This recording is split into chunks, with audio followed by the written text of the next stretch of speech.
son model xüsusilə də yağıntıların intensivliyi haqqında məlumatları bizə göstərir. Xüsusilə də artıq Azərbaycan arasındakı qeyri-sabit hava şəraitinin may ayının 24-cü günün ikinci yarısından başlayaraq bir qədər də güclənməsi gözlənir. Prosesə səbəb isə Azərbaycanın artıq şimal və qərb rayonlarından başlayaraq növbəti atmosfer cəbhəsinin Qafqazın cənubundan keçməsi gözlənir.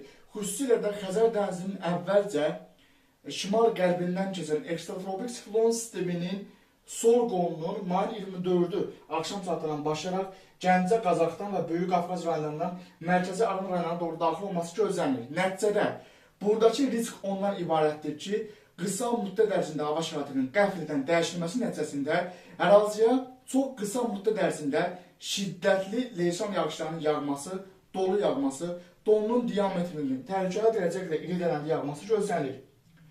Hazırda Avropanın ICMW Hava Təhlükələri Mərkəzinin model proqramlarının bugünkü təhlillərinə əsasən mayın 24-cü axşam saatlarında Azərbaycanın mərkəzi Aran rayonlarında və Böyük Qafqazın Balakən, Zaqatala, Şəki, Qax, Oğuz, Qəbələ, İsmaili, Şəmal, Xızır, Quba, Qusar, Xaçmaz, Dağlıq, Şirvan, eyni zamanda Qazax, Gəncə, Ağstafa, Tovuz, Mingəçevir, Göygöl, Göranbəy ərazilərində yağıntıların qısa müddət ərzində güclü və şiddətli olması, dolu yağması, supersel buludların aktiv inkişafı nəticəsində dolunun diametrinin iri dənəli yağması gözlənir. Mayın 24-dən 25-nə keçən gecə bu sistemin xüsusilə də mərkəzi Aran rayonlarında Mingəçevir, Ağdaş, Göyçay, eyni zamanda Yevlax, Kürdəmir, Bərdə və Zərdab rayonlarında şiddətli, qısa müddətli yağışlara səbəb olması nəticəsində bəzi ərazilərdə su basma gözlənir. Eyni zamanda ildırım dolu prosesləri nəticəsində ildırım vurma riski də var.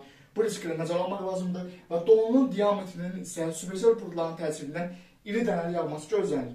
Artıq mayın 24-dən 25-nə keçən gecə artıq bu ekstratropik siklon sisteminin sol qolunun tədricən Azərbaycanın əksər rayonlarına doğru yayılması nəticəsində yağıntı buludlarının da, yəni topa yağış, laylı yağış və supersel buludlarının da artıq Azərbaycanın əksər rayonlarına doğru mayın 24-dən 25-nə keçən gecə saatlarının yayılması gözlənir. Nəticədə mayın 24-dən 25-nə keçən gecə artıq bu sistem daha da genişlənəcək və artıq Böyük Qafqazın şimal-şərq yamaclarını da əhatə edəcək. Nəticədə Böyük Qafqazın Azərbaycan arasındakı şimal-şərq və cənub-şərq yamaclarında Quba, Qusar, Xaçmaz, Şabran, Xızıl, Siyəzən, Dağlıq, Şirvan da eyni zamanda Bakının qərb rayonlarında, yəni Bakının qərbində yerləşən Qobustan mərazi arasında da ildırım dolu prosesləri gözlənir.